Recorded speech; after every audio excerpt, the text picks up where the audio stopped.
Hi everyone. In today's tutorial, we will show you how to import a Gohighlevel Snapshot so you can quickly set up funnels, workflows, and settings in your account. This is a great way to save time and replicate proven setups. On your Gohighlevel dashboard, click on Snapshots under your agency view. You can find this on the left side. Once here, we just need to create a new snapshot. If you already have a snapshot, simply click the three dots, then click on Share Snapshot, and then click Get Permanent Link. Make sure to check Assets and Protections. When done, click Get Link. Now we have our link. Copy it and paste the link we copied and press Enter. Once here, we will see the Import option.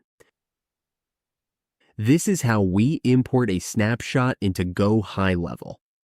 Click Import, and it is now imported into our Gohighlevel account. That's all it takes to import Gohighlevel snapshots.